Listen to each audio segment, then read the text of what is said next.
And also another point which we didn't talk about very much, because in part what we're looking at here in terms of states is often the relation to spirit in first person.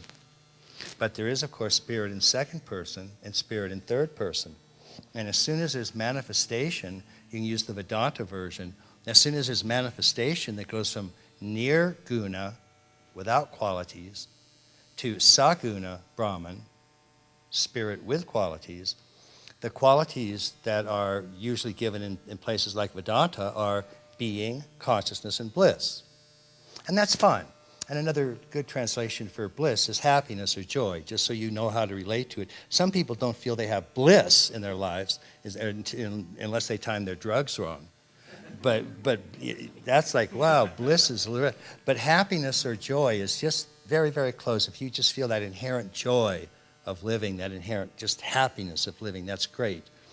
But another way to look at it is as well as through perspectives. First person, second person, and third person. And so third person is when we think of like a great web of life, or even the Dharma Dhatu, or even Dharma as its or suchness. And then there's second person, where you think of spirit in second person. And in Vajrayana, of course, that's in a couple of places. One, it's certainly at some point you are invited to see your guru as spirit in second person, and in the times we were talking about when you relate to them that way. But also even in certain meditation practices, you simply see or visualize, although these are held to be real entities and not merely archetypes, you'll see any number of these representations of Buddhas and Bodhisattvas that are there facing you, and you are in effect talking to them, getting their blessing. That's spirit in second person. And in spirit in first person is when, right at that interesting moment of sort of clicking, these spirits in second person turn around, sit on your head, come down to your heart, and you're it. That's spirit in first person. So we've been looking at that. But spirit in second person is very, very important. It's emphasized in Vajrayana.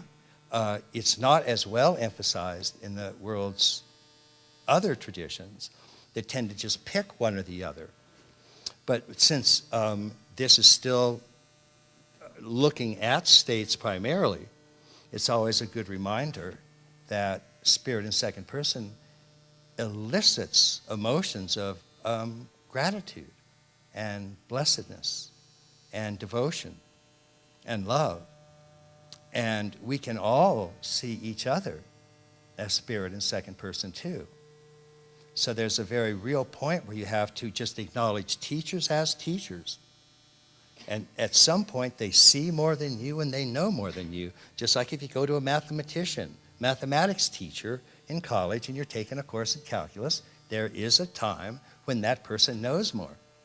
But if you study it and study it and study it and get your own PhD, then you know as much as the teacher. The whole point of that is to erase the difference between the two. Green tries to erase the difference between the two on the first day of class. Bad, very bad. But a year or two or three later, yes, the differences are supposed to erase. And you are, of course, to become your own guru by recognizing your primordial, naked awareness as the inner guru. So it's perfectly appropriate at this time also to remind ourselves that we are manifesting as spirit in all three dimensions, and we can see the world in all three dimensions. So it's a very appropriate time to express just extraordinary gratitude and devotion to all of you for coming and doing this and pioneering something that once you see it, you can't go back. That you cannot get that toothpaste back in that tube. It's just not going to happen. And increasingly, though, that spreads out through the culture at large. And people are going to be looking at the teachers who first did this and really figured out the details of it. Not just the general framework, but the actual, this is the nitty-gritty of what you do to practice it. And the people doing that are sitting right over there. And they deserve our gratitude and devotion. And so altogether, I think this is just a really extraordinary time. And what we're doing is an extraordinary adventure in consciousness. And that adventure never, ever stops. That's the extraordinary thing. But to be part of it is something that you have every right to feel, and these emotions come together, so they're paradoxical, but they're not contradictions. You have every right to feel an enormous amount of pride and a staggering amount of humility. And you can go back and forth, it's allowed. But I also want you to be able to feel an enormous pride. As a lot of you know who practice Vajrayana, in the beginning stages of working with yidam or working with visualization yoga, you have to watch both your capacity to hold the concentration of the image, shamatha, and you have to be able to see its transparency, which is vipassana, but also means emptiness. So you're getting both emptiness and form in this one single practice. You're getting the non-duality of it.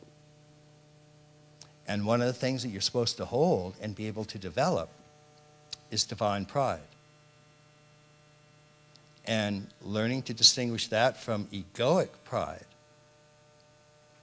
is extremely important. And once you actually figure that out, that's graduation. It's one of those that you're just learning about that almost forever.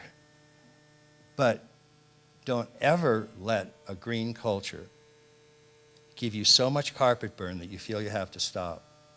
And don't ever let green culture take away divine pride from what you're doing. Keep absolute humility as well. But you also have to find an area, an aspect, a dimension of you that is 100% divine and proud of it. The pride being you can take your seat and hold it. So that's very, very important as well.